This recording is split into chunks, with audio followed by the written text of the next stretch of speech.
अरमानों का महल बना, एक एक ईंट खिसकने लगी, पछुआरी जब चली हवा।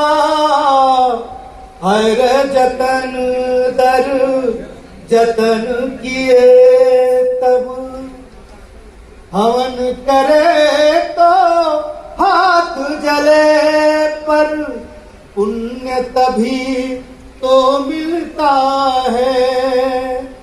अमन चैन हो मेरे देश में, जतन करो गुल खिलता है।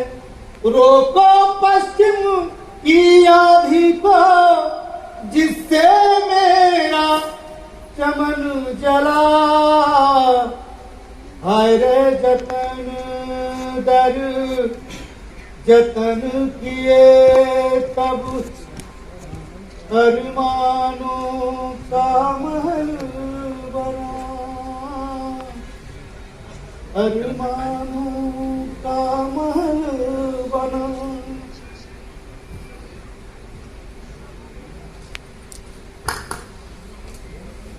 सीताराम, ओ सीताराम। अरे तुमसे कोई मिलने आया है।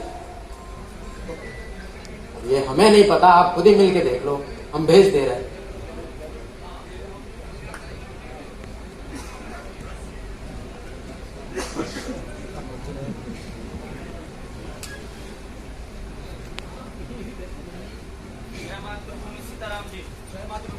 जय मातृभूमि। कौन है भाई आप लोग?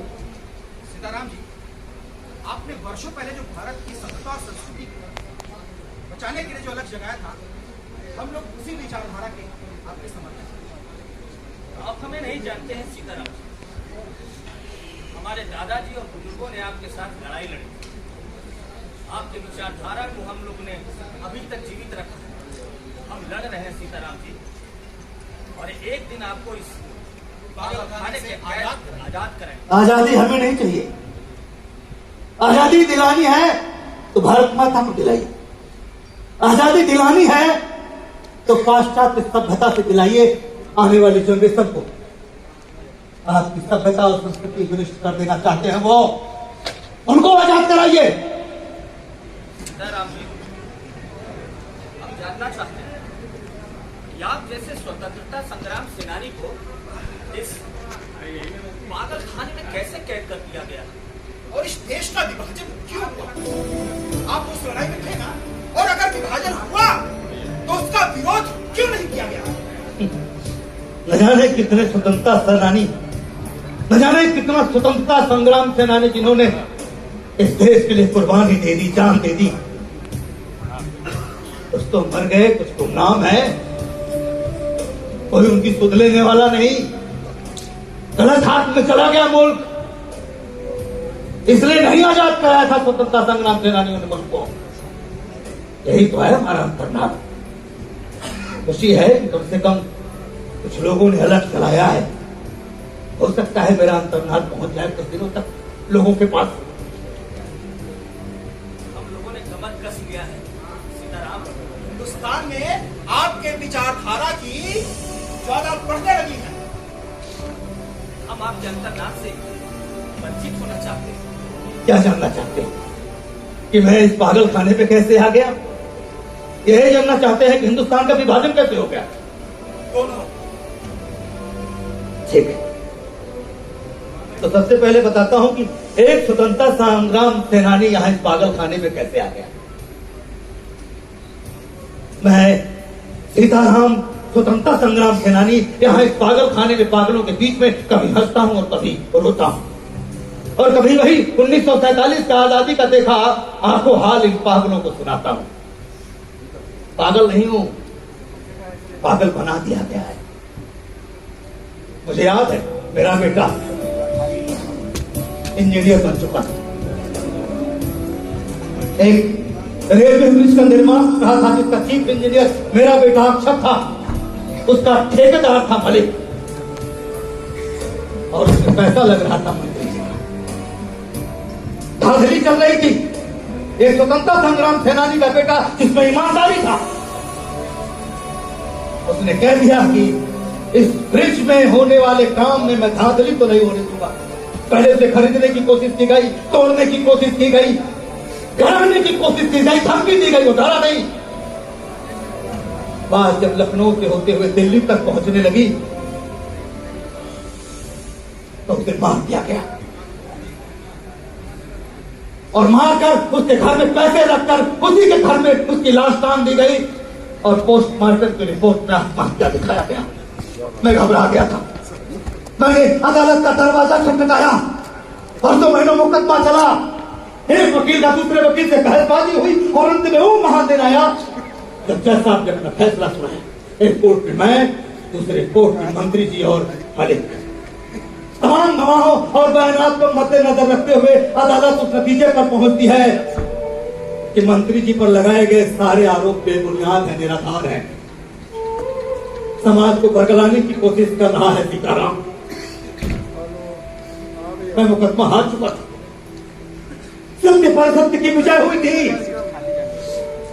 मुझे लगा था कि लोग सच ही कह रहे थे कि मुल्क गलत हाथों में लग गया है।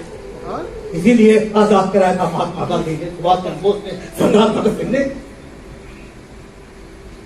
मैं गुस्से में तमतमाते हुए इंस्पेक्टर के पास पहुंचा। मैंने कहा, देश के सजग प्रहरी तुम करोगे देश की सच्ची सेवा। सरकार ने तुम्हें यहाँ इस कुर्सी पर बिठाया है तो तुम इंसाफ नहीं कर सकते। तुमने आत्महत्या को हत्या में बदल दिया। इतना निरीह था वो इंस्पेक्टर। उसने कहा, आपको क्या लगता है सीताराम, मैं वही करता हूं जो मेरा मन करता है। 24 घंटे तलवार की धार मेरे गर्दन पे लटकी रहती है। हर आदमी स्वतंत्रता संग्राम सेनानी नहीं बन सकता, हर आदमी बगावत नहीं कर सकता, हर आदमी अपने परिवार को ऐसे ही इग्नोर नहीं कर सकता। मेरे बच्चे हैं, कब वर्दी चला जाए कुछ पता नहीं। मैं भी चाहता हूं कि इंसाफ हो। मैं भी चाहता हूं कि सुभाष चंद्र बोस, सरदार भगत सिंह पैदा हो, पर अफसोस कि मैं अपने घर में नहीं बना सकता अपने बच्चों को। सच कह रहा हूं।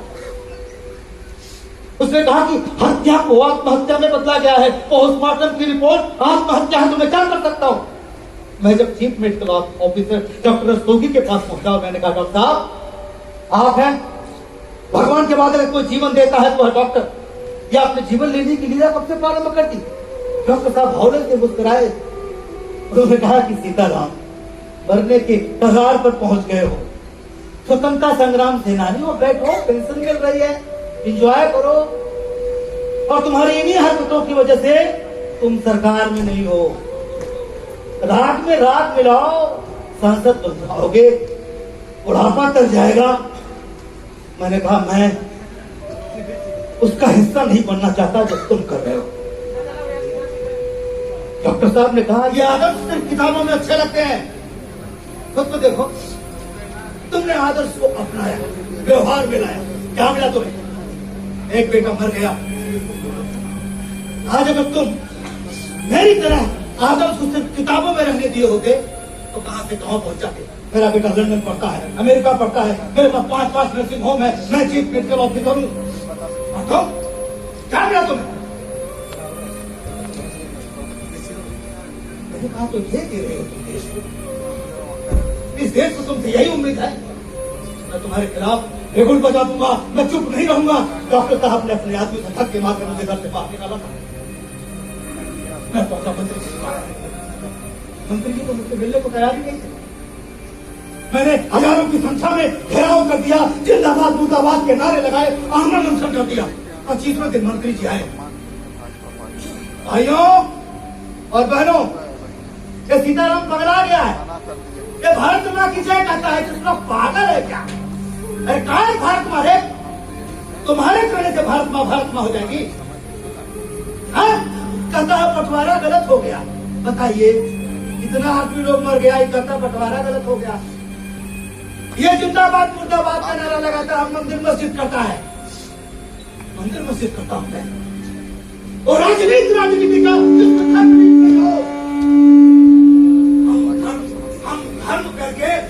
धर्म करके देश को तोड़ नहीं रहे, तुम देश को तोड़ रहे हो। और याद रखना, धर्म का मजाक तुम बढ़ाते हो। हम मंदिर मस्जिद की बात नहीं करते, हम सच की बात करते हैं। और तुम लोग सही मानने में तुम लोग हो जो धर्म का विरोध करते हो। मंत्री को गुस्सा है। मंत्री ने कहा अमेरिका को देखो चांद पर पहुंच गया, रूस को देखो चांद पर पहुंच गया, कल को सूरत में पहुंच जाएंगे, ये तो फिर मंदिर मस्जिद ही करता रहेगा। भारत मां जिंदाबाद, भारत मां मुर्दाबाद। अरे किसकी बात कर रहे हो तुम? मैं किसकी बात कर रहे हो तुम अच्छी तरह जानते हो। तुमने सुध ली उन लोगों की जिन लोगों ने देश को आजाद कराने में अपनी जान दे दी, उनके परिवार वालों को पता लगाया जिंदा है, मर गए, भूखे हैं, प्यासे हैं, उनके बच्चे पढ़ रहे कि नहीं पढ़ रहे। मेरे बेटे को, मेरी बेटी की हत्या की गई कि नहीं की गई बताओ। और तुम जिंदाबाद मुर्दाबाद के नारे का विरोध करते हो। हम नहीं छोड़ेंगे, याद रखना। ईट से ईट पहुंचा देंगे। हमारे अनसंस्कारी टूट पड़े थे, लेकिन ये क्या, थोड़ी ही देर में मंत्री ने पूरी दस के चारों बर्बरता की हद कर दी। लाठियों से पीटा गया, घोड़े दौड़ाए गए, आंसू गैस फोड़े गए, भूखे से प्यासे अनसंस्कारी तड़प रहे थे, लेकिन उनका हाथ में बल मजबूत था। भारत मां की जय, भारत मां की जय, जिंदाबाद जिंदाबाद के नारे लगा रहे थे। तुझे अपनी पीड़ा से ज्यादा अपने सरकारियों की पीड़ा का आभास हो रहा था। मैं उठकर भागा और जाकर मां की गोद में सो गया। जब मैं उदास होता हूँ मां के पास आता हूँ। मैं मां के गोद में सर रखकर सो गया था। तभी तो कब की बूंदें मेरे चेहरे पर गिरी और मैंने देखा तो मां रो रही। पहली बार मैंने अपनी भारत मां को रोते हुए देखा था। मैंने कहा मां तू रोएगी, तू रो मत मां, अभी हम लड़ रहे हैं। हम करेंगे भारत की सभ्यता और संस्कृति का, हम करेंगे भारत मां, हम करेंगे भारत की सभ्यता और संस्कृति की रक्षा।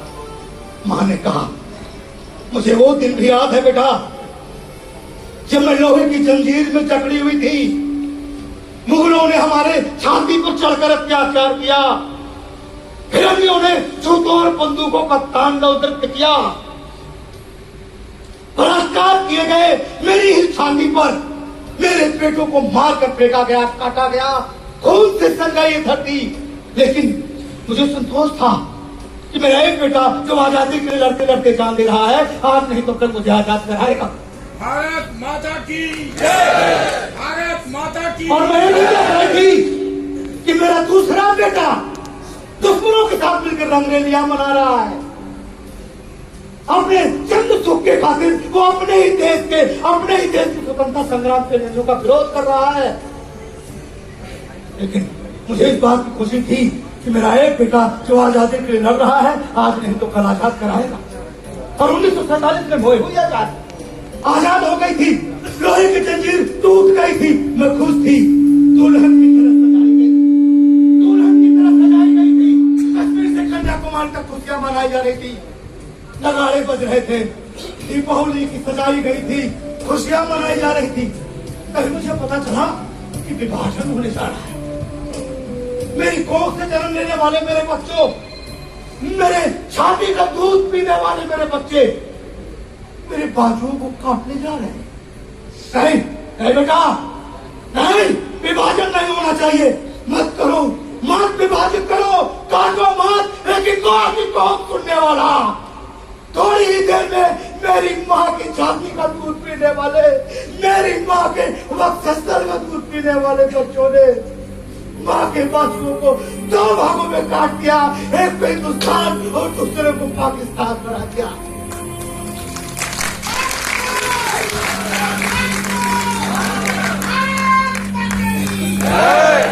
माँ की छाती में कितनी पीड़ा हुई, इसका एहसास किसी को नहीं रहा।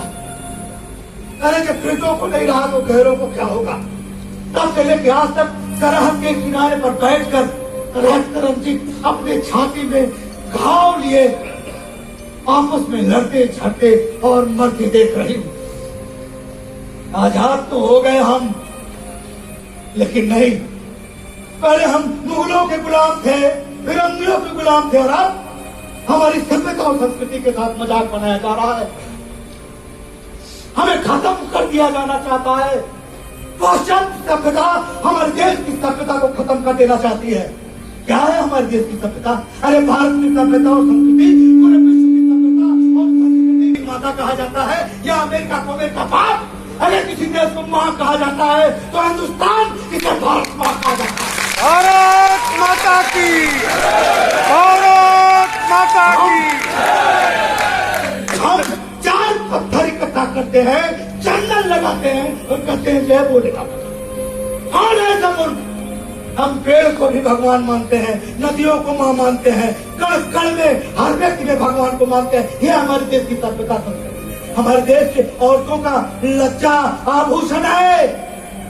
सोना चांदी हमारे देश की महिलाओं का आभूषण नहीं है, लज्जा है।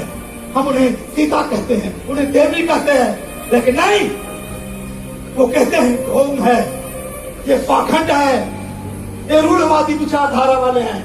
ये पाश्चात्य सभ्यता, ये अपनी सभ्यता संस्कृति को हमारी सभ्यता में ले जाना चाहते हैं। ये मत सोचना कि हम आजाद हो गए, हमारा एक टुकड़ा विभाजित हुआ और अब पंजाब अलग करना चाहते हैं, केरल अलग करना चाहते हैं, कश्मीर भी काट देना चाहते हैं। फंसेगा क्या? और किससे? हम ही लोगों से करवा रहे हैं, हमको आपस में लड़वा रहे हैं। ऋषियों मुनियों का देश है ये महात्माओं का देश है, ये महात्मा गांधी का देश है, ये बुद्ध का देश है, ये अम्बेडकर का देश है, झांसी रानी का देश है। इस देश में तांडव करवा रहे हैं। इस देश को खतरा अमेरिका से नहीं है, इस देश को खतरा चाइना से नहीं है, इस देश को खतरा पाकिस्तान से नहीं है, इस देश को खतरा है इसी देश के चंद गद्दारों से।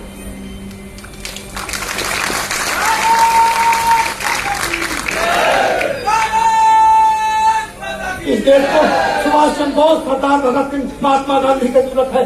हर आदमी चाहता है कि देश में सुभाष चंद्र बोस पैदा हो, सरदार भगत सिंह पैदा हो, महात्मा गांधी पैदा हो और इस देश को एक बार फिर से मुक्ति दिलाए। लेकिन कोई अपने बेटे को सुभाष चंद्र बोस नहीं बनाना चाहता, महात्मा गांधी नहीं बनाना चाहता। वो चाहता है मेरा बेटा इंजीनियर बने, मेरा बेटा डॉक्टर बने, तो देश का क्या होगा? नेतृत्व कौन करेगा? कौन करेगा इस देश का नेतृत्व? हमको आपको ही करना होगा। दोस्तों, 3 ऋतुएं, बसंत ऋतु, ये इसी देश में मुमकिन है। ये भारत देश इस सभ्यता और संस्कृति का देश है। मैं आप लोगों के सामने हाथ जोड़ रहा हूं। आने वाली जनरेशन को बदलिए। मुल्क को बदलना है तो आने वाली जनरेशन में सभ्यता और संस्कृति होना चाहिए, राजनीति में धर्म नीति होनी चाहिए। जब तक धर्म राजनीति में नहीं जाएगा, मैं लिख कर देता हूं, ये पाश्चात्य संस्कृति सभ्यता के लोग हमेशा हम पर हावी रहेंगे। योगियों का देश है। कहते हैं तुम भगवा पहन कर टहलते हो, और तुम क्या पहनते हो? तुम क्या पहनते हो? तुम करो तो धर्म, हम करें तो अधर्म। मैं एक बार फिर से आप लोगों से हाथ जोड़ रहा हूं, भारत देश की सभ्यता और संस्कृति को बचा लीजिए, वरना पाप फैलाती इस धरती को मेरी भारत मां ज्यादा दिनों तक अपने कंधे पर नहीं ढो पाएगी। और मां ने अगर अपना संतुलन बिगाड़ा तो होगा विनाश का तांडव। इसलिए ऐ वकीलों, ऐ जजों, ऐ डाकुलों, ऐ नेताओं, ऐ आने वाली जनरेशन, आप सब लोग भारत की सभ्यता और संस्कृति को बचा लीजिए। राजनीति में धर्म नहीं दिलाइए। ऋषियों, मुनियों, धर्म, सारे लोगों को आप सब लोग आगे बढ़ाइए, नहीं तो मां ने अगर अपना करवट बदला तो होगा विनाश का तांडव।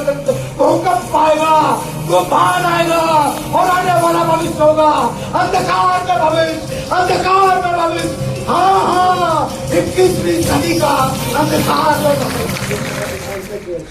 श्री दिनेश लाल यादव जी, ये उनकी कल्पना थी, क्योंकि जितने दिनों से मैं उनको जानता हूँ, मैंने शुरू से ही देखा था उनके अंदर एक देशभक्त, और हम लोग उनके साथ कंधे से कंधे मिलाकर सिर्फ इसीलिए रहते हैं कि राजनीति में जब वो आए तो हम लोगों ने उनसे सवाल किया था कि जिस प्रवृत्ति के व्यक्ति हैं आपका बड़ा नुकसान होने वाला है, आप तो 4 गुना ज़्यादा कमाते हैं, तो कहाँ जा रहे हैं?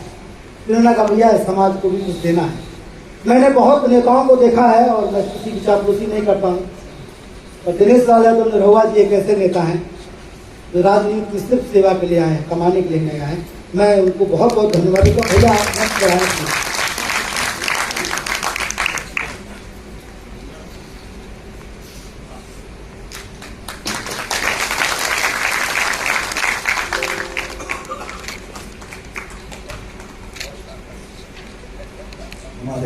यशस्वी जिलाध्यक्ष जी, हमारे पूर्व जिलाध्यक्ष जी और हमारी पार्टी के सभी वरिष्ठ नेतागण और जितने भी लोग इस कार्यक्रम में आज शामिल हुए, सबके मन में यही था कि ये जो कार्यक्रम हो रहा है, इस कार्यक्रम की जो सोच है वो हमारे प्रधानमंत्री जी की है और उसको अलग अलग तरीके से समाज में हम लोगों को पहुंचाना है, बताना है कि आज का जो दिन है विभाजन विभीषिका स्मृति दिवस, उसे मनाया जाना जरूरी है, क्योंकि आपका इतिहास कितना भी दर्दनाक हो, उसे सपना समझ के भूलना नहीं चाहिए, उसे याद रखना चाहिए। अगर उसे याद रखेंगे तो ही भविष्य में ऐसी गलती नहीं करेंगे और अपने आने वाली पीढ़ी को भी बता पाएंगे। तो इस पे अभी चर्चा होगी, लेकिन मैंने अपने मित्र से, अपने बड़े भाई से, मैं इनको गुरु भी कहता हूं क्योंकि इनसे अभिनय मैंने सीखा है, तो इनसे मैंने निवेदन किया था कि पूजनीय प्रधानमंत्री जी का आदेश था कि अलग अलग जैसे प्रदर्शनी के द्वारा और बातचीत के द्वारा तो आप लोग पेश करेंगे ही, कुछ आप लोग कलाकार हैं तो कुछ कला के माध्यम से भी करिएगा। तो मैंने भैया को कहा कि आप अगर एक नाटक के माध्यम से बता पाए हमारे मित्रों को, दोस्तों को, भाइयों को, तो इन्होंने तुरंत तैयार कर लिया। इसके लिए मैं बहुत आभार व्यक्त करता हूं आपका। समय कम था लेकिन ये भी आजमगढ़ के ही लाल है। आजमगढ़ के लाल के लिए एक जोरदार ताली होनी चाहिए। संतोष श्रीवास्तव भैया, ये भी आपके आजमगढ़ के ही कलाकार हैं, इनके लिए भी जोरदार ताली, सभी कलाकारों के लिए जोरदार ताली। और मैं आप सबका बहुत बहुत धन्यवाद करता हूं कि आप लोगों ने इतने कम समय में इतना शानदार प्रस्तुति किया। बहुत धन्यवाद।